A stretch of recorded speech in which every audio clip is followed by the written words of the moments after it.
स्वागत है दोस्तों आपके अपने परिवार रोजगार विथ ITI में। कैसे हैं आप लोग? आशा करते होंगे स्वस्थ होंगे, मस्त होंगे और अपने एग्ज़ाम्स की तैयारी कर रहे होंगे।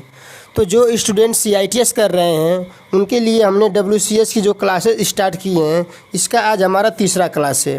इसके पहले हमने ग्रुप 1 के लेवल 1 और लेवल 2 के हमने क्वेश्चन कर चुके हैं, क्योंकि हमारा यह ग्रुप 7 यानी ग्रुप 1 से लेकर ग्रुप 7 में 7 ग्रुप में डिवाइड है और सब में 2 लेवल हैं। ठीक है, तो सबको हम लोग डेली बाय डेली करेंगे। आज हम करने वाले हैं ग्रुप 2 के लेवल 1 के क्वेश्चन। ठीक है, और प्रत्येक क्वेश्चन की आप लोग ध्यान से देखिए, क्योंकि इससे बाहर कुछ नहीं आने वाला है। आपके एग्जाम्स में हूबहू यही क्वेश्चन आएंगे, बस आप लोग इसको एक नज़र ध्यान से देख लीजिए और प्रत्येक क्वेश्चन को हम लोग एक्सप्लेन में देखेंगे। चलिए, हमारा आज का पहला क्वेश्चन क्या है, बोल रहा है इकाई की SI मात्रक के अनुसार लंबाई और पदार्थ की आधार इकाई क्रमशः है। तो लंबाई और पदार्थ की आधार इकाइयाँ क्या हैं? तो जो हमारी इकाइयाँ होती हैं वो 7 प्रकार की होती हैं। हमने पहले लेवल में भी इसको बताया था कि जो हमारी इकाइयाँ क्या होती हैं, 7 प्रकार की होती हैं। पहला क्या होता है, हमारा लेंथ होता है। ठीक है, पहला हमारा लेंथ होता है। दूसरा क्या होता है, मास होता है। दूसरा मास होता है। और तीसरा हमारा क्या होता है, टाइम होता है। तीसरा हमारा हो जाएगा टाइम। तीसरा हमारा टाइम हो जाएगा। और चौथा हमारा क्या होता है, टेम्परेचर होता है। चौथा हमारा टेम्परेचर होता है। पांचवा हमारी जो होती है ज्योति तीव्रता, जिसको लुनियस आइडेंटिसिटी बोलते हैं। लुनियस आइडेंटिसिटी, जिसको हम लोग ज्योति तीव्रता बोलते हैं। उसके बाद पदार्थ की मात्रा होती है अमाउंट ऑफ सब्सटेंस, यानी पदार्थ की मात्रा। ये हमारी 7 प्रकार की होती हैं। तो यहाँ पे हम लोग सबका स्टेप बाय स्टेप देख लेते हैं। तो यहाँ पे हमारा क्या हो जाएगा, एक हमारा इलेक्ट्रिक करंट छूट गया, यहाँ पे 6 दिख रहा है, यहाँ पे इलेक्ट्रिक करंट। तो सबके मात्रक क्या होते हैं, इलेक्ट्रिक करंट का मात्रक हमारा एम्पियर हो जाएगा। क्या हो जाएगा, एम्पियर हो जाएगा। सबको हम इसलिए बता रहे हैं क्योंकि सभी एग्जाम्स में किसी न किसी एग्जाम्स में आप लोग को पूछ लिया जाएगा, तो इसलिए आप लोग सबको जानना ज़रूरी है। लेंथ का मात्रक क्या होता है, मीटर होता है, इसको भी जान जाइए। मास का क्या होता है, द्रव्यमान का मात्रक क्या होता है, किलोग्राम, केजी। क्या हो जाएगा, केजी हो जाएगा। उसके बाद टाइम का क्या हो जाएगा, सेकेंड हो जाएगा। क्या हो जाएगा, सेकेंड हो जाएगा। उसके बाद हमारा क्या हो जाएगा, ये टेम्परेचर का, तापमान का केल्विन होता है भैया, इसको भी जान लीजिए, केल्विन। ठीक है, उसके बाद हमारा ज्योति तीव्रता का क्या होता है, कैंडेला होता है। क्या होता है, कैंडेला। प्रत्येक को आप लोग नोट कर लीजिए। और हमारा क्या होता है, पदार्थ की मात्रा का मोल होता है। ठीक है, यहाँ पे हमने 7 के बारे में पढ़ लिया। तो यहाँ पे क्या बात कर रहा है, लंबाई और पदार्थ की मात्रा की आधार इकाई क्रमशः है। तो लंबाई और पदार्थ की मात्रा की हमारी आधार इकाई क्या होगी, यहाँ पे आप लोगों को ऑप्शन नंबर 3 दिख रहा है। लंबाई का मात्रक हमारा मीटर हो जाएगा और पदार्थ की इकाई का मात्रक हमारा मोल हो जाएगा, यानी ऑप्शन नंबर 3 हमारा सही हो जाएगा। ठीक है, अब इससे आपको कोई भी क्वेश्चन पूछेगा आप लोग आसानी से इसको कर ले जाएंगे।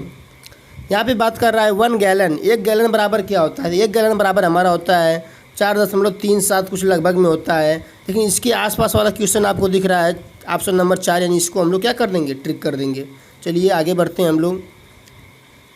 तीसरा क्वेश्चन हमारा क्या कह रहा है, तीसरा क्वेश्चन कह रहा है इसको हम लोग क्या करना है, फाइंड करना है x और y की वैल्यू। ठीक है, तो पहला क्वेश्चन हमें x और y की वैल्यू फाइंड करना है। तो पहले हम लोग पहले समीकरण को लिख लेते हैं, 7x - 5y बराबर 45। 7x - 5y बराबर 45। दूसरा हमारा क्या है, 2x उसके बाद +3y, 2x + 3y बराबर हमारा क्या है, 4 है। इसको हम लोग इक्वेशन नंबर 1 मान लेते हैं, इसको इक्वेशन नंबर 2 मान लेते हैं।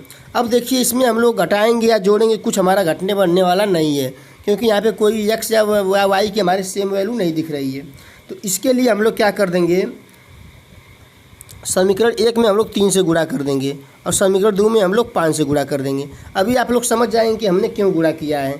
अब देखिए, अगर समीकरण 1 में हम लोग 3 से गुणा करेंगे तो यहाँ पे हमारा 21x हो जाएगा माइनस 15y। 21x - 15y हमारा हो जाएगा बराबर हमारा 45 कितना हो जाएगा, हमारा 135 हो जाएगा। ठीक है, ये हमारा समीकरण 1 था। ठीक है, अब यहाँ पे नीचे हमारा क्या हो जाएगा, 5 दूनी 10 हो जाएगा। अब उसके बाद 5 तिहाई 15। देखिए, अब आपको समझ में आया होगा कि हमने क्या किया, 5 तिहाई 15।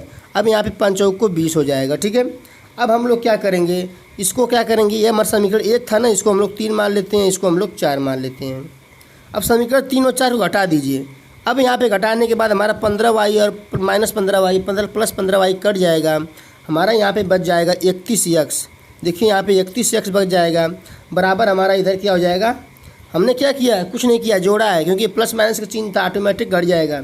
उसके बाद हमारा यहाँ जुड़ने के बाद 155 आ जाएगा। यहाँ से हम लोग जब x की वैल्यू निकालेंगे तो हमारी x की वैल्यू 5 निकल के आ रही है। हमारी x की वैल्यू क्या निकल के आ गई, 5 निकल के आ गई। आप लोग अच्छी तरीके से यह समझ गए होंगे x की वैल्यू हमारी 5 कैसे आई है। अब चलिए देख लेते हैं हम लोग x का मान समीकरण नंबर 2 में रखते हैं। चलिए x का मान समीकरण नंबर 1 में रख देते हैं। तो हमारा क्या था, 7 था ना, 7 था हमारा, 7 यहाँ पे हम लोग गुणे x का मान क्या रख देंगे, 5 रख देंगे। ठीक है, x का मान 5 रख दिए, माइनस हम लोग 5y तो करें, पहले था ही, उसके बाद हम लोग 45 कर देंगे। क्या कर देंगे, 45। यहाँ पे हमारा 35 हो गया, माइनस 5y = 45। जब हमारा उधर चला जाएगा तो हमारा 5y बराबर क्या बचेगा, ये देखिए, ये इधर घट के हो जाएगा हमारा 10, 45 में से 35 हमारा 10 हो जाएगा। यहाँ पे हमारा y बराबर क्या हो जाएगा, 2 हो जाएगा। ठीक है, यहाँ पे हमारा y बराबर 2 और x बराबर 5। ठीक है, इस प्रकार हमारा ऑप्शन नंबर कौन सा मैच कर रहा है, x बराबर 5 और y बराबर 2, यानी ऑप्शन नंबर 3 हमारा क्या कर रहा है, यहाँ पे मैच कर रहा है। ठीक है, चलिए आगे बढ़ते हैं हम लोग। अगला क्वेश्चन क्या कर रहा है हमारा, अगला क्वेश्चन कह रहा है नीचे दिए गए चित्र के अनुप्रयोग को दर्शाता है। तो नीचे दिया गया जो चित्र है यह चार्ल्स का नियम दर्शाता है कि पास्कल का नियम, कि आर्किमिडीज का नियम दर्शाता है, कि लेंज का नियम, कैसे पता चलेगा। तो देखिए जो हमारा पास्कल का नियम होता है, जो पास्कल का नियम क्या कहता है, पास्कल का नियम हमारा कहता है कि किसी भी द्रव पर किसी भी दिशा में दाब लगाते हैं तो वह सभी दिशाओं में समान रूप से फैलता है। तो देखिए यहाँ पे दाब लगाया जा रहा है किसी भी द्रव पर, यहाँ पे द्रव है, इसमें अंदर क्या भरा है, ये सब द्रव भरा है। इस पर हम लोग देखिए F1 लिखा है, यहाँ पे F1 हम दाब लगा रहे हैं, तो यह दाब क्या हो रहा है, सभी दिशाओं में समान रूप से जा रहा है। जो यहाँ पे हमारा दाब जा रहा है, देखिए यहाँ पे हमारा दाब सभी दिशाओं में समान रूप से जा रहा है। ठीक है, यानी इसका मतलब क्या हुआ, देखिए F2 या ऊपर की तरफ जो दाब लग रहा है, इधर से हमने दाब लगा रहे हैं F1, यह दाब हमारा F1 लग रहा है, इधर F2 दाब हमारा ऊपर की तरफ जा रहा है। यह जो द्रव था यहाँ पे आने के बाद सभी दिशाओं में समान रूप से लग रहा है। समझ रहे हैं मतलब, यानी पास्कल का नियम यही कहता है किसी भी दिशा में लगाया गया दाब सभी दिशाओं में समान रूप से फैलता है। ठीक है, द्रव पर दाब जो लगाते हैं, ये पास्कल का नियम हमारा हो जाएगा। चलिए प्रत्येक क्वेश्चन को एक्सप्लेन में बता रहे हैं आप लोगों को, ताकि इससे कहीं भी क्वेश्चन आप लोगों को किसी भी एग्जाम्स में आए तो आप लोग आसानी से कर ले जाएँ। चलिए दोस्तों, अगर आप चैनल को सब्सक्राइब नहीं किए तो चैनल को सब्सक्राइब जरूर कर दीजिए, क्योंकि हमारे आगे की वीडियोज़ भी जो आएंगी आप लोगों को सबसे पहले मिल सके। चलिए आगे क्या कह रहा है हमारा, अगला कह रहा है कि पारा कितने डिग्री सेल्सियस पर उबलता है, इसको इतने तापमान के ऊपर प्रयुक्त नहीं किया जा सकता है। यानी एक हमारा फ्रीजिंग पॉइंट होता है, एक बॉइलिंग पॉइंट होता है।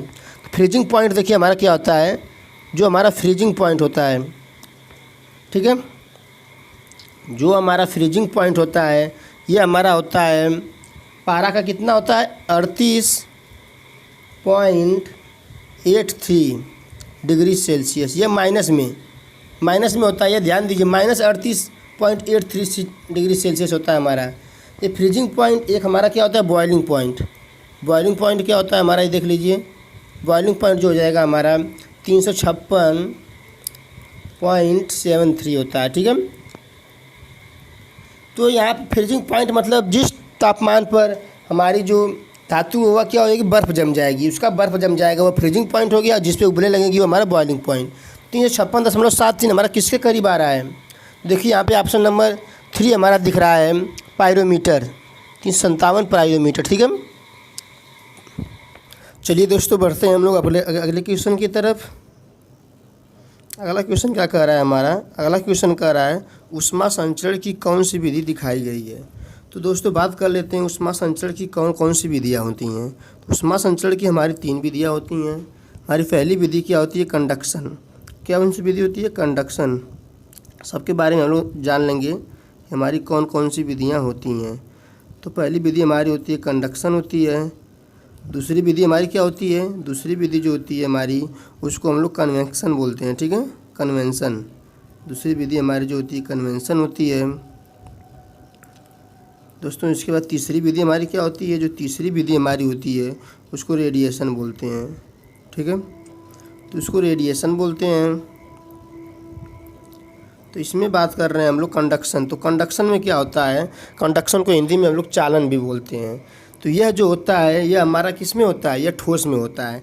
जैसे हम कोई बर्तन लिए बात करते हैं, जैसे हमारा कोई बर्तन है, जैसे हमारा कोई बर्तन है, उसको हम लोग गर्म कर रहे हैं, नीचे से क्या कर रहे हैं, उसको गर्म कर रहे हैं। तो धीरे धीरे क्या होता है, हमारी ऊष्मा ठोस में, इसके अणु पास पास होते हैं, तो ठोस में हमारी ऊष्मा का स्थानांतरण होता है। तो एक अणु दूसरे अणु को ऊष्मा को स्थानांतरण करते हैं, तो धीरे धीरे हमारा जो बर्तन होता है यहाँ तक, इसके हैंडल तक क्या होता है, गर्म हो जाता है। इसी को हम लोग क्या बोलते हैं, कंडक्शन, इसी को चालन बोलते हैं। ठीक है, हिंदी में चालन हो जाएगा। दूसरा कन्वेंशन क्या होता है, तो कन्वेंशन जो हमारा होता है वायु और जल में होता है।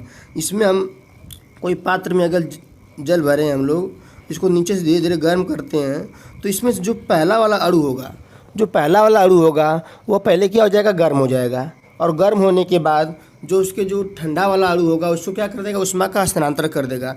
इस तरह धीरे धीरे क्या होगी, पूरी जो द्रव होगा, पूरा हमारा द्रव क्या हो जाएगा, गर्म हो जाएगा। ठीक है, इसमें क्या हो जाएगा कन्वेंशन, जिसको हम लोग क्या बोलेंगे, हिंदी में संवहन बोलेंगे। ठीक है, और रेडिएशन क्या होता है, तो इसमें किसी माध्यम की आवश्यकता नहीं होती है। किसी रेडिएशन में किसी माध्यम की आवश्यकता नहीं। जैसे सूर्य की गर्मी, जो सूर्य का जो धूप होती है उसे किसी माध्यम की आवश्यकता नहीं होती है। ठीक है, तो हमारा इसमें कौन सा सही हो जाएगा, तो इसमें बोला क्या है हमारा कि नीचे दिए गए ऊष्मा के हस्तांतरण कौन सी विधि दिखाई गई थी, यह विधि कौन सी दिखाई गई है। तो हम लोग बात क्या किए हैं, जो हमारा कन्वेंशन था संवहन, वो वायु और जल में होता था। देखिए यहाँ पे हमारा क्या है, ठंडी हवा आ रही है और ऊपर क्या गर्म हवा जा रही है। ठीक है, इसमें हमारा कौन सा हो जाएगा, इसमें हमारा हो जाएगा संवहन हो जाएगा। कौन सा हो जाएगा, संवहन। ठीक है, यानी वायु और जल में जो होगा हमारा कौन सा होगा, संवहन होगा। ठीक है, चलिए अगला क्वेश्चन क्या कह रहा है, अगला क्वेश्चन हमारा कह रहा है यदि एक इंजन IHP और FHP ज्ञात हो तो ज्ञात किया जा सकता है। IHP और FHP पहले क्या होता है, पहले इसके बारे में जान लेते हैं। तो जो हमारा IHP को हम लोग क्या बोलते हैं, IHP का हमारा फुल फॉर्म होता है इंडिकेटेड हॉर्स पावर हो जाएगा। ठीक है, इसी तरह FHP का क्या हो जाएगा, हमारा FHP का जो हमारा फुल फॉर्म हो जाएगा यहाँ पे दोस्तों, हो जाएगा फ्रिक्शनल, क्या हो जाएगा, फ्रिक्शनल हॉर्स पावर। ठीक है, चलिए दोस्तों ये हमारा हो जाएगा फ्रिक्शनल हॉर्स पावर। और यहीं पे हमारा BHP का क्या होता है, तो BHP का हमारा यहाँ पे हॉर्स पावर हो जाएगा। हम लोग लास्ट देख लेते हैं BHP का। तो हमारा BHP का क्या हो जाएगा, BHP हो जाएगा ब्रेक, BHP हो जाएगा ब्रेक हॉर्स पावर। ठीक है, यहाँ पे हमारा हो जाएगा ब्रेक हॉर्स पावर। तो हमारा दोस्तों ये पूछ रहा है यदि IHP और FHP ज्ञात हो तो क्या ज्ञात कर सकते हैं। तो हमारा एक फार्मूला होता है IHP माइनस FHP बराबर हम लोग BHP, एक हम फार्मूला जानते हैं। ठीक है, तो इससे हम लोग क्या ज्ञात कर सकते हैं, जब हमें IHP और FHP पता है तो हम लोग BHP ज्ञात कर सकते हैं। क्या ज्ञात कर सकते हैं, BHP। ऑप्शन नंबर 2 हमारा क्या हो जाएगा, सही हो जाएगा। ठीक है, अब यहाँ पे बोल रहा है स्टील के टुकड़े पर ऊष्मा का प्रयोग इस कारणों से किया जा सकता है। तो जो हमारा हीट ट्रीटमेंट होता है, तो हीट ट्रीटमेंट क्या होता है, किस लिए किया जाता है, तो वह हीट ट्रीटमेंट जो होता है सतह को क्या करते हैं, कठोर बनाने के लिए करते हैं, उसे मुलायम बनाने के लिए भी करते हैं, जैसे नॉर्मलाइजिंग करते हैं, इसका दबाव कम करने के लिए भी करते हैं, इसमें जो स्ट्रेंथ होता है उसको कम करने के लिए भी करते हैं, तनाव कम करने के लिए। लेकिन इसको रंग को बदलने के लिए हम कभी हीट ट्रीटमेंट नहीं करते हैं। ठीक है, यानी ऑप्शन नंबर 4 हमारा क्या हो जाएगा, सही हो जाएगा। ठीक है, चलिए अगला क्वेश्चन की तरफ बढ़ते हैं। अगला क्वेश्चन क्या कह रहा है, इनमें से कौन सा चरण ऊष्मा प्रयोग कर कठोरता प्रदान करने में शामिल नहीं है। तो कौन सा चरण ऊष्मा कठोर कर क्या बोल रहा है, कठोरता प्राप्त करने में शामिल नहीं है। तो कौन से चरण के द्वारा हम लोग कठोरता नहीं प्राप्त करते हैं। तो क्वेचिंग क्या होता है, तो क्वेचिंग के बारे में जान लीजिए। क्वेचिंग में होता है स्टील के पार्ट को गर्म करने पर और सोकिंग समय देने के बाद ठंडा करने की क्रिया को ही क्वेचिंग कहते हैं। क्वेचिंग क्या है, एक ठंडा करने का माध्यम है। जैसे स्टील का कोई पार्ट है, उसको गर्म करने के बाद सोकिंग समय क्या होता है, उस समय में हम धातु को क्या कर छोड़ देते हैं, वह धातु पूरी तरह क्या होती है, गर्म हो जाती है कुछ समय तक, उसी को हम लोग सोकिंग समय बोलते हैं। फिर उसके बाद ठंडा करते हैं, जो हमारा माध्यम होता है क्वेचिंग, उसमें ठंडा करने को ही हम लोग क्या करते हैं, क्वेचिंग करते हैं। अगला हीटिंग क्या होता है, हीटिंग में क्या करते हैं, हीटिंग जो होता है हीट ट्रीटमेंट करने वाले स्टील के पार्ट को, ध्यान से सुनिए, हीट ट्रीटमेंट करने वाले स्टील के पार्ट को गर्म किया जाता है और उसमें जो स्टील की कंपोजिशन, उसके स्ट्रक्चर, आकार व साइज़ पर निर्भर करता है। ठीक है, उसको क्या करते हैं, हीटिंग में हम लोग गर्म करते हैं। और कार्बन यौगिक में अवशोषण की अवधि को बढ़ाना, अवशोषण मतलब वही जो हम लोग उसको स्टील के पार्ट को गर्म कर रहे हैं तो सोकिंग समय देना, उसी को अवशोषण बोल रहा है। और लेकिन यहाँ पे टेम्परिंग, तो टेम्परिंग क्यों की जाती है, टेम्परिंग की जाती है इस्पात की कठोरता प्राप्त करने के बाद उसमें उत्पन्न हुई अतिरिक्त भंगुरता कम करने के लिए टेम्परिंग की जाती है। यानी इसमें हम लोग कठोरता नहीं प्राप्त कर रहे हैं, इसमें जो उत्पन्न भंगुरता है उसी को क्या कर रहे हैं, हम लोग दूर कर रहे हैं। यह भंगुरता को कम और टफनेस को बढ़ाता है। यानी टेम्परिंग क्या करता है, भंगुरता को कम करता है और टफनेस को बढ़ाता है। यानी ऑप्शन नंबर 4 हमारा यहाँ पे क्या हो जाएगा, सही हो जाएगा। ठीक है, अगला क्वेश्चन क्या कह रहा है हमारा, बोल रहा है मात्रा दबाव और मात्रा तनाव का अनुपात। तो मात्रा दबाव और मात्रा तनाव का जो अनुपात होता है उसको हम लोग क्या बोलते हैं, बल्क मॉडुलस बोलते हैं। कौन सा क्या बोलते हैं, बल्क मॉडुलस बोलते हैं उसको हम लोग, बल्क मॉडुलस, जिसको हम लोग के से डिनोट करते हैं। इसका हमारा क्या हो जाएगा फार्मूला, बल्क मॉडुलस बराबर होता है वॉल्यूमेट्रिक स्ट्रेन और वॉल्यूमेट्रिक स्ट्रेन। हमारा यहाँ पे हो जाएगा बल्क मॉडुलस बराबर वॉल्यूमेट्रिक स्ट्रेन, देखिए यहाँ पे, और अपान वॉल्यूम स्ट्रेन हो जाएगा। यानी बल्क मॉडुलस बराबर वॉल्यूम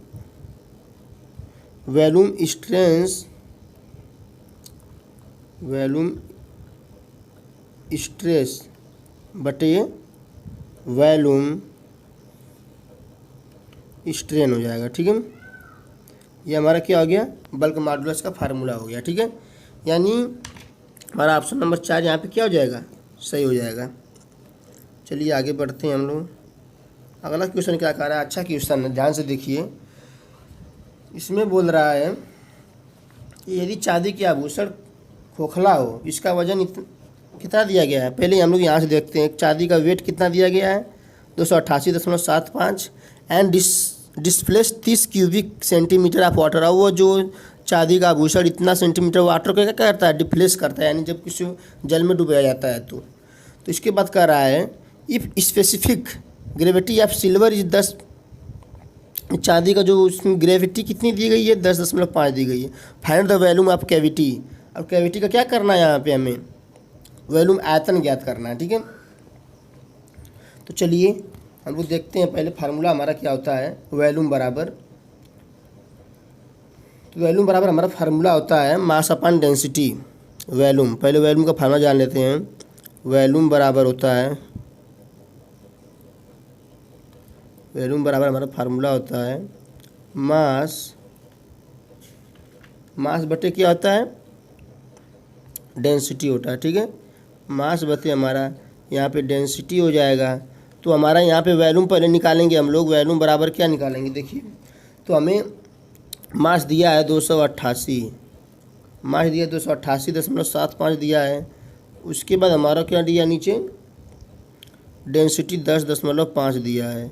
ठीक है, तो यहाँ से हमारा v का मान आ जाएगा 27.5 सेंटीमीटर क्यूब। यहाँ से हमारा क्या निकला, यहाँ से जो हमारा निकला, यहाँ से हमारा v का मान निकला। अब यहाँ से हमें पता है ग्रेविटी ऑफ सिल्वर दिया है और उसके बाद इसका डिस्प्लेसमेंट दिया है, यानी जितना क्या कर रहा है, द्रव को क्या कर रहा है, हटा रहा है, वो भी दिया गया है। तो वॉल्यूम ऑफ कैविटी हम लोग कैसे निकालेंगे, वॉल्यूम ऑफ कैविटी तो यहाँ पे दोस्तों हम लोग कर देंगे जो हमारा पहले से जो दिया गया है, जो वैल्यू हमें दिया गया है, ठीक है, यानी जितना हुआ द्रव हटा रहा है उसमें से जो हमारा वैल्यूम निकला है, जो प्रेजेंट टाइम में वैल्यूम निकला है, उसी को अगर हम घटा देंगे दोनों में से तो हमारा क्या निकल के आ जाएगा, वैल्यूम ऑफ कैविटी निकल के आ जाएगी। यह कितना आएगी 2.5 सेंटीमीटर। ठीक है, ये हमारा क्या हो जाएगा, ऑप्शन हमारा यही सही हो जाएगा। ठीक है,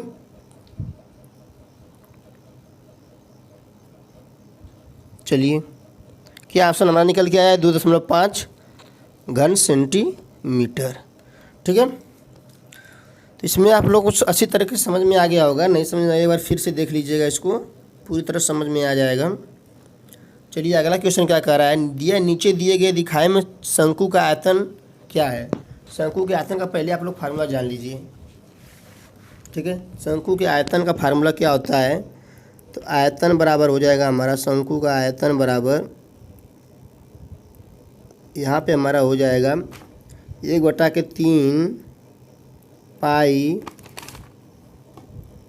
r²h। ठीक है, शंकु के आयतन का फार्मूला हो गया। अब यहाँ पे हम लोग 1/3 रख देंगे। पाई का मान क्या होता है 22/7। ध्यान से देखिए, पाई का मान 22/7 हो जाएगा। और आर देखिए यहाँ पे दिया गया 5 सेंटीमीटर, 5 दिया गया, इंच में दिया गया है, तो 5 का स्क्वायर करेंगे तो यहाँ पे हमारा क्या हो जाएगा 25। और हमारी हाइट दे दी गई है, उसकी हाइट दे देगी ये 12। ठीक है, अब इसी को हम लोग क्या कर लेंगे, हल कर लेंगे। यहाँ पे हमारा 3 चौको 12 हो जाएगा। और इसी को हल करने के बाद हमारा आ जाएगा 22/7। हल करके देख लीजिएगा। समय यहाँ पे कम है, वीडियो काफ़ी लंबा हो जाएगा, इसलिए हम लोग यहाँ पे जल्दी जल्दी आपको बताने की कोशिश कर रहे हैं। यहाँ पे हो जाएगा 314.38 क्या हो जाएगा, क्यूब इंच में आएगा यह। ठीक है, घन इंच में। तो हमारा इसमें कौन सा ऑप्शन मैच कर रहा है, ऑप्शन नंबर 2 हमारा क्या कर रहा है, यहाँ पे मैच कर रहा है। चलिए आगे बढ़ते हैं। यहाँ पे क्वेश्चन बोल रहा है एक शंकु और एक बेलन की त्रिज्या और ऊंचाई समान है, इन दोनों के आयतन के बीच में क्या संबंध है। चलिए यहाँ पे हम लोग शंकु का आयतन क्या होता है 1/3 पाई r²h। और बेलन का आयतन क्या होता है, नीचे लिख देते हैं पाई r²h। तो बोल रहा है इन दोनों में के आयतन के बीच में क्या संबंध है। तो यहाँ पे जो शंकु का आयतन है, बेलन देखिए यहाँ पे जो यह बेलन का आयतन है और यह जो शंकु का आयतन है, बेलन के आयतन का, यह तो पहले बेलन का आयतन का 1/3 है। तो शंकु का आयतन जो है देखिए बेलन की आयतन का 1/3, यह तो बेलन का आयतन हो गया, इसका 1/3 शंकु का आयतन है। देखिए तो बेलन का आयतन शंकु के आयतन का 1/3 है, यानी यह शंकु का आयतन जो बेलन की आयतन का 1/3, ऑप्शन नंबर 2 सही होगा, क्योंकि जो शंकु का आयतन है यह बेलन की आयतन का 1/3 था। ठीक है, चलिए अगला क्वेश्चन क्या कह रहा है, बोल रहा है इनमें से कौन सा कथन असत्य है। तो कौन सा कथन असत्य, घर्षण केवल वस्तु की गति पर कम काम करती है। सही बात है, वस्तु की गति पर ही काम करती है। घर्षण कभी उपयोगी नहीं होता, घर्षण कभी उपयोगी नहीं होता है, तो यह बात गलत है। घर्षण वस्तु की गति को रोक सकता है, सही। स्लाइडिंग घर्षण रोलिंग घर्षण से अधिक होता है, सही बात है। स्लाइडिंग घर्षण में क्या होता है, कॉन्टैक्ट एरिया ज़्यादा होती है, सरफेस फ्लैट होगी तो कॉन्टैक्ट एरिया ज़्यादा होगी स्लाइडिंग में, और रोलिंग में केवल क्या होता है, लाइन कॉन्टैक्ट होता है रोलिंग में। ठीक है, इसलिए ये भी बात सही है, यानी ऑप्शन नंबर 2 हमारा क्या हो जाएगा, सही हो जाएगा, क्योंकि इसमें क्या होता है, घर्षण कभी उपयोगी नहीं होता, यह बात गलत है। ठीक है, अगला कह रहा है तार के सामान्य संलग्न लंबाई जिसमें न्यूनतम गलन बिंदु होती है उसे जाना जाता है। तो न्यूनतम गलन बिंदु जो होता है उसे हम लोग फ्यूज के रूप में जानते हैं। जब हमें कहीं शॉर्ट सर्किट होता है तो हम लोग बोलते हैं फ्यूज उड़ गया, यानी कि न्यूनतम गलन बिंदु उसी को बोलते हैं। हमारा पतला वायर होता है जो लगाया जाता है कि ज़्यादा लोड पड़ने पर हुआ क्या होता है, ऑटोमेटिक गल जाता है। ठीक है, चलिए अगला क्वेश्चन क्या कह रहा है, अगला क्वेश्चन कह रहा है कौन सा पदार्थ अर्धचालक पदार्थ के रूप में जाना जाता है। तो अर्धचालक के रूप में तो हमारा यहाँ पे होता है, जान लीजिए यहाँ पे एक सेमी कंडक्टर होता है। तीनों के बारे में जान लीजिए, अभी आगे भी क्वेश्चन आएगा। एक हमारा होता है सेमी कंडक्टर होता है, एक हमारा सेमी कंडक्टर होता है, एक क्या होता है हमारा कंडक्टर होता है। एक हमारा कंडक्टर होता है, एक सेमी कंडक्टर, एक कंडक्टर होता है और एक क्या होता है हमारा इंसुलेशन होता है। इंसुलेशन एक हमारा इंसुलेटर होगा, ठीक है। अब इसके बारे में हम लोग जानते हैं, सबके बारे में, सबका क्या कार्य है। तो हमारा जो होता है सेमी कंडक्टर होता है, इसमें हमारी कभी कभी धारा प्रभावित होती है और कभी कभी धारा प्रभावित नहीं होती है। लेकिन कंडक्टर में क्या होता है, इसमें हमेशा धारा प्रभावित होगी है, इसमें क्या होगी, अच्छी धारा प्रभावित होती है, हमेशा धारा प्रभावित होती है। और इंसुलेटर होता है, इसमें कभी भी धारा प्रभावित नहीं होती है। तो बोल रहा है अर्धचालक का कार्य कौन करता है यहाँ पे। तो जो हमारा अर्धचालक का कार्य करता है, ये हमारा क्या है, कार्बन। कार्बन में कभी कभी धारा प्रभावित होगी, कभी कभी धारा प्रभावित नहीं होगी। चलिए यहाँ पे बोल रहा है किस प्रकार का डायोड, क्या बोल रहा है यहाँ पे, ध्यान दीजिए। बोल रहा है किस प्रकार का डायोड इसके निर्माण में गैलियम आर्सेनाइड की यौगिक का उपयोग करता है। तो जो हमारा होता है लाइट इमेटिंग डायोड, जो हमारा लाइट इमेटिंग डायोड होता है, यह क्या करता है, गैलियम आर्सेनाइड के यौगिक का उपयोग करता है। अब आगे क्वेश्चन क्या कह रहा है, देखिए अभी इसके बारे में हम लोग पढ़े हैं। बोल रहा है इनमें से कौन एक इंसुलेटर नहीं है। अब इंसुलेटर मतलब जिसमें धारा प्रभावित नहीं होती है वही इंसुलेटर होता है। ऊन में धारा प्रभावित नहीं होती है, प्लास्टिक में नहीं होती है, ग्लास में नहीं होती है, लेकिन कापर में तो होती है, यानी यह इंसुलेटर नहीं है। ऑप्शन नंबर 3 हमारा क्या हो जाएगा, यहाँ पे सही हो जाएगा। चलिए अगला क्वेश्चन क्या कह रहा है, अच्छा क्वेश्चन है, इसको ध्यान से देखिएगा। बोल रहा है यहाँ पे एक वस्तु 4 सेकंड में 8 किलोमीटर से 24 किलोमीटर प्रति घंटा उसकी स्पीड हो जाती है। तो त्वरण और विस्थापित दूरी ज्ञात कीजिए। तो पहला बात हमें क्या ज्ञात करना है, ए की वैल्यू ज्ञात करनी है और यस एंड डी की वैल्यू ज्ञात करनी है, ए की वैल्यू और डी की वैल्यू। तो यहाँ पे हमें दिया क्या गया है, हमें दिया गया है पहले प्रारंभिक वेग कितना दिया गया है, 8, प्रारंभिक वेग 8 दिया गया है। उसके बाद हमारा अंतिम वेग क्या दिया गया है, अंतिम वेग हमें दिया गया है 24 दिया गया है, अंतिम वेग 24 दिया गया है। और टी बराबर कितना दिया गया है, 4, टी बराबर हमारा कितना दिया गया है, 4 सेकेंड दिया गया है। तो देखिए यहाँ पे दोस्तों जो हमारा यू बराबर प्रारंभिक वेग दिया गया है, ये कितना दिया गया है, किलोमीटर प्रति घंटा में दिया गया है। इसको हम लोग बदल देंगे सेकेंड, क्योंकि हमारा टाइम क्या है सेकेंड में। तो मीटर प्रति सेकेंड बदलने के लिए 5/18 से गुणा कर देंगे। इसमें भी हम लोग 5/18 से क्या कर देंगे, गुणा कर देंगे। हमारा यहाँ पे जो यू निकल के आएगा, जो हमारा, फिर से देख लेते हैं इसको हम लोग एक बार। हमारा क्या था, जो हमारा यू था वह क्या था, 8 किलोमीटर प्रति घंटा। तो 8 किलोमीटर प्रति घंटा के इसको बदल देंगे हम लोग मीटर प्रति सेकेंड में, तो हमारा 5/18 हो जाएगा। और यहाँ पे हमारा बदल के क्या आ जाएगा, मीटर प्रति सेकेंड। अब ये मीटर प्रति सेकेंड में बदल गया। इसी तरह v बराबर हमारा क्या था, 24 था, और इसको हम लोग बदल देंगे 5/18 से क्या कर देंगे, गुणा कर देंगे, यह मीटर प्रति सेकेंड में हो जाएगा। और t बराबर हमारा जो टाइम दिया है वो 4 सेकेंड दिया गया है। हमें सभी वैल्यू पता है। अब हम क्या करते हैं, हमें a निकालने के लिए क्या करेंगे हम लोग, a बराबर हमारा फार्मूला होता है v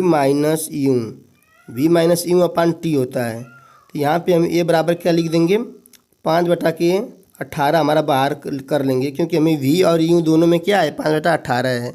अब देखिए यहाँ पे हमारा v का मान 24 हो जाएगा और -8/4।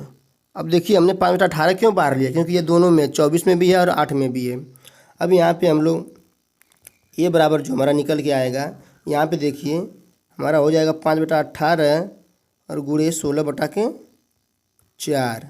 अब यहाँ पे पूरी तरह हल करने के बाद हमारी a की वैल्यू क्या आएगी, 1.11 मीटर प्रति सेकेंड स्क्वायर, ठीक है, मीटर प्रति सेकेंड स्क्वायर। हमारी 1.11 मीटर प्रति सेकेंड स्क्वायर हमारी क्या निकल के आ गई, a की वैल्यू यानी त्वरण निकल के आ गया। इसको ध्यान दीजिएगा, a की वैल्यू में क्या थी, 1.11 मीटर प्रति सेकेंड स्क्वायर, ये हमारा निकल गया, इसको ध्यान दीजिएगा।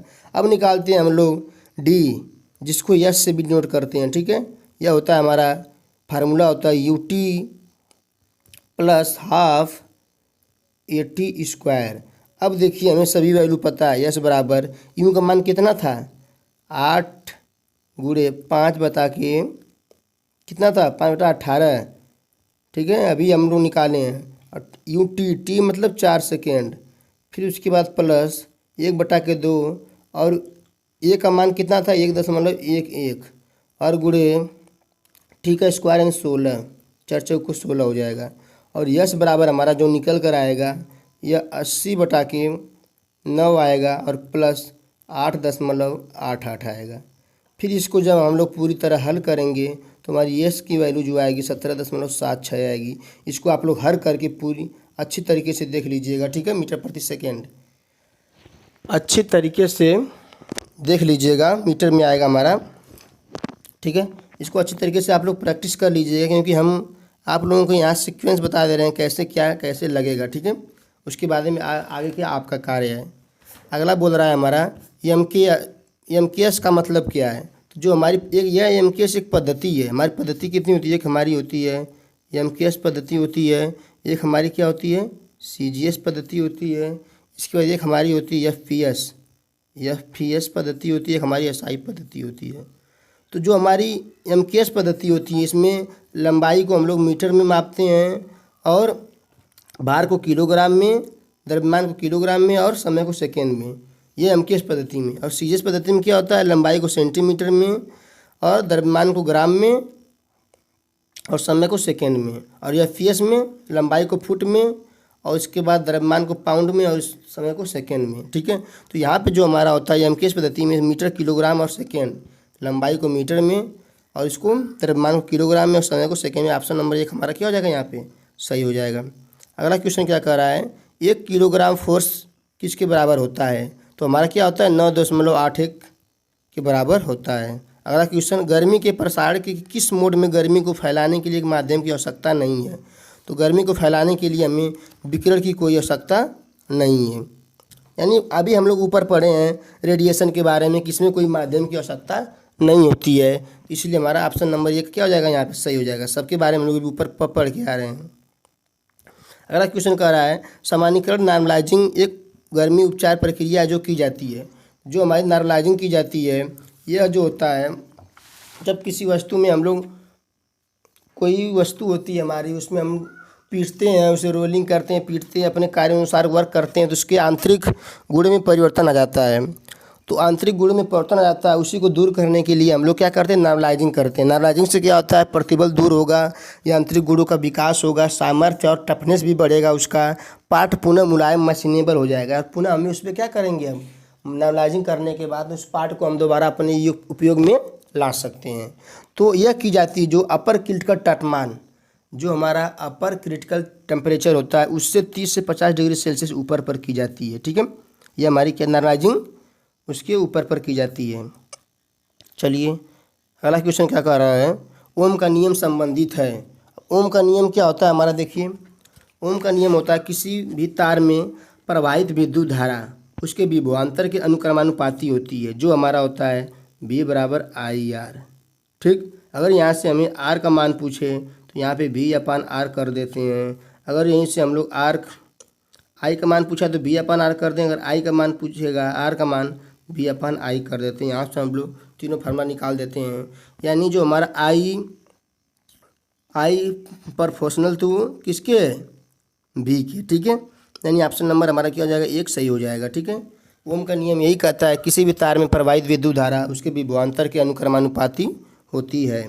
चलिए अगला क्वेश्चन क्या कह रहा है हमारा, वीडियो काफ़ी लंबा हो रहा है क्योंकि क्वेश्चन यहाँ पे बड़े बड़े क्वेश्चन हैं और ज़्यादा क्वेश्चन हमारे लेवल में 35 क्वेश्चन सबको करना हमें है, इसलिए आप घबराइएगा ना, तो वीडियो को फास्ट करके भी देख सकते हैं। यहाँ पे हमारा A-B बराबर दिया है 7 और यहाँ पे दिया है A+B बराबर दिया है 13। इसके बाद हमारा यहाँ पे क्या कर देंगे, इसको हम लोग जोड़ देंगे, दोनों समीकरण को जोड़ देंगे, समीकरण 1 और समीकरण 2 को जोड़ देंगे जब, तो हमारा यहाँ पे 2A बराबर क्या हो जाएगा 20। तो यहाँ पे A बराबर हमारा 10 निकल के आएगा, ठीक है। अब A का मान कहाँ रख देंगे हम लोग, A का मान समीकरण 1 में रख देंगे तो हमारे यहाँ पे हो जाएगा 10 - B बराबर 7। अब इसको हम लोग B को उधर भेज देंगे, इधर आ जाएगा हमारा 3 आ जाएगा, B का मान हमारा 3 आ जाएगा, A का मान हमारा 10 आ जाएगा। अब हमें निकालना है A square minus B square. तो A square minus B square उसको भी देख लेते हैं। A square minus B square का फार्मूला होता है जो हमारा एक कोष्टक में A+B, एक कोष्टक में होता है A - B। A plus B का मान हमें दिया है 13 दिया है और ए माइनस बी का मान 7 दिया है। इन दोनों को जब हम लोग मल्टीप्लाई कराएंगे तो 91 आ जाएगा। ठीक है आप, तो यानी हमारा ए का मान 10 आया, बी का मान 3 आया और 91 पूरा वैल्यू आ गई ए स्क्वायर माइनस बी स्क्वायर की। ठीक है, ऑप्शन नंबर 1 हमारा सही हो जाएगा। अगला क्वेश्चन क्या कह रहा है, लीवर के यांत्रिक लाभ को परिभाषित किया जाता है। तो यांत्रिक लाभ यानी मैकेनिकल एनर्जी बराबर जो हमारा फार्मूला होता है वो आता है आउटपुट अपॉन इनपुट। ये हमारा एक फार्मूला यह होता है। इसके साथ साथ एक फार्मूला हमारा होता है फोर्स बटे, एक हमारा होता है फोर्स अपॉन एफर्ट। क्या होता है, फोर्स अपॉन एफर्ट भी होता है। तो यहाँ पे हमारा हो जाएगा फोर्स अपॉन एफर्ट यानी resistance force upon effort. Option number 1 हमारा क्या हो जाएगा, यहाँ पे सही हो जाएगा। चलिए आगे बढ़ते हैं हम लोग। अगला क्या कह रहा है, लान आयत के आकार में जिसमें एक बाजू का माप 15 मीटर स्क्वायर है और बिक्कड़ 17 मीटर है, लान के क्षेत्रफल की गणना कीजिए। बहुत अच्छा सवाल है, ध्यान से देखिएगा। लान की बात कर रहा है यानी कोई बागीचा है, आयताकार है। ठीक है, आयत बोल रहा है इसको, आयताकार बगीचा है। इसका क्या कह रहा है, इसका बोल रहा है एक बाजू यानी ये हमारी ये लंबाई मान लीजिए दे दिया 15 मीटर इसका आधार। ठीक है, और इसका बिक्कड़ जो हमारा दे दिया है, ये बिक्कड़ दिया 17 मीटर। ठीक है, यहाँ पे हम लोग इसको मान लेते हैं ए बी सी और डी। तो यहाँ पे निकालना क्या है, हमें लान के क्षेत्रफल की गणना कीजिए।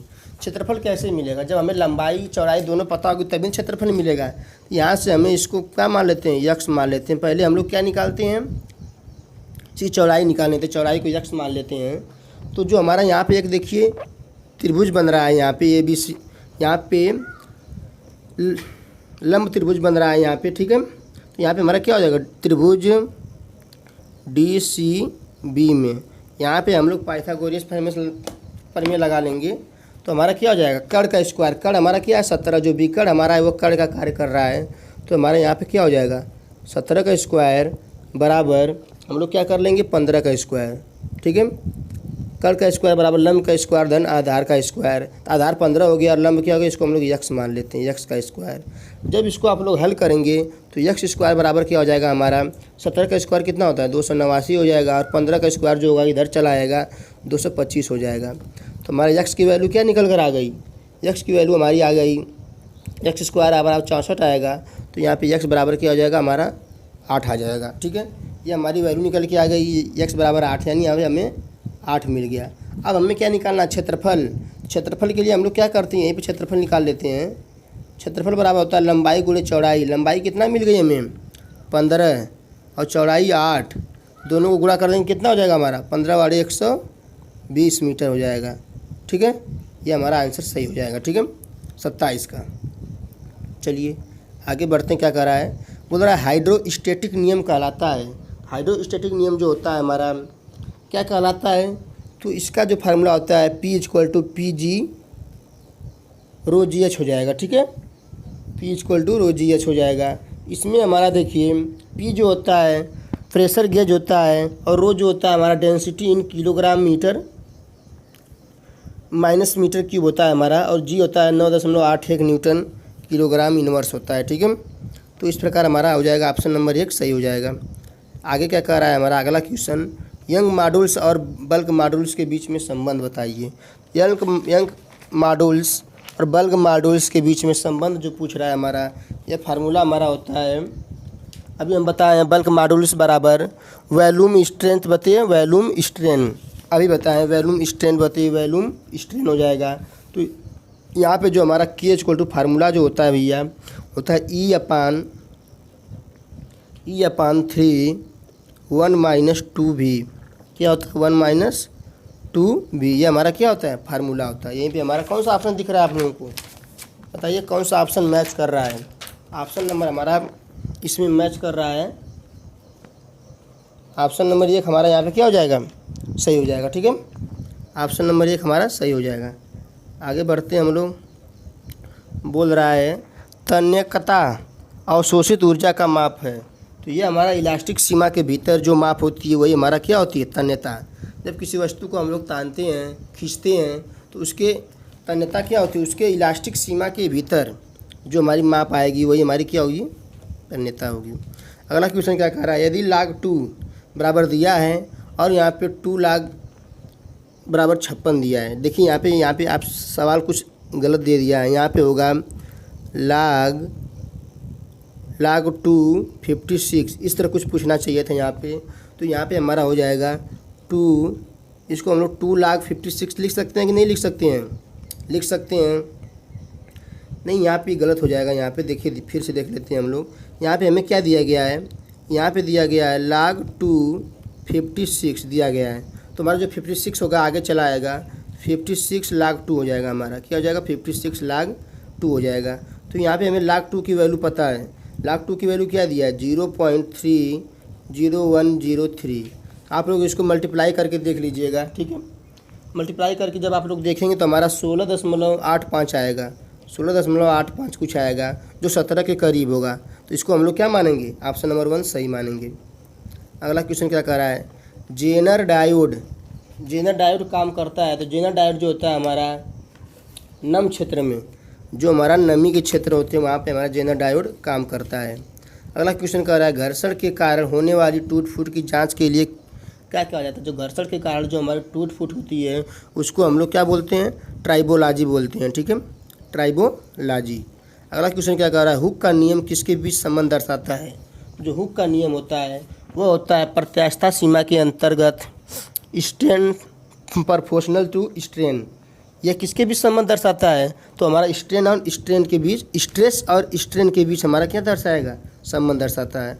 आज का हमारा लास्ट क्वेश्चन है, बोल रहा है volume efficiency get reduce when. बोल रहा है कि होने पर वॉल्यूमेट्रिक कार्यक्षमता कम हो जाती है। तो क्या होने पर वॉल्यूमेट्रिक कार्यक्षमता कम होती है? तो इनलेट वाल्व बीडीसी से पहले बंद हो जाता है। इनलेट वाल्व बीडीसी से पहले बंद हो जाता है तो इसकी क्या होती है? कार्यक्षमता कम हो जाती है। तो कुछ क्वेश्चन आपको 2-4 क्वेश्चन ऐसे मिलेंगे जो आपके समझ से बाहर होंगे, क्योंकि वह यहाँ पे सभी ट्रेडों का जो मिला के दे दिया गया है और आपको किसी भी ट्रेड का आपके एग्जाम्स में आ सकता है, इसलिए आपको पढ़ना सभी ट्रेडों का है। तो कुछ क्वेश्चन 2-4 क्वेश्चन आपको अजीब लगेंगे तो इसमें मत घबराइएगा, उसको भी पढ़ लीजिएगा। तो इस प्रकार दोस्तों हमने आज भी जितना भी पढ़ा आपको अच्छी तरीके से समझ में आ गया होगा। अगर समझ में आ रहा है, वीडियो अच्छी लग रही है तो आगे की वीडियो कंटिन्यू करने के लिए आप लोग कमेंट बॉक्स में ज़रूर मैसेज करें, जिससे हम लोग आगे की वीडियोज़ भी आपको प्रोवाइड करा सकें। और वीडियो के डिस्क्रिप्शन में टेलीग्राम ग्रुप जरूर ज्वाइन करिए, वहाँ पे आप लोगों को समय समय पर इन्फॉर्मेशन मिलती रहेगी। तो दोस्तों वीडियो अच्छा लगे तो दोस्तों को शेयर भी करिए, चैनल को सब्सक्राइब करिए, वीडियो को लाइक करिए, जिससे हमें मोटिवेशन मिलता है। इस प्रकार अपने वीडियो को समाप्त करते हैं, मिलते हैं अपने अगले वीडियो में, तब तक के लिए जय हिंद।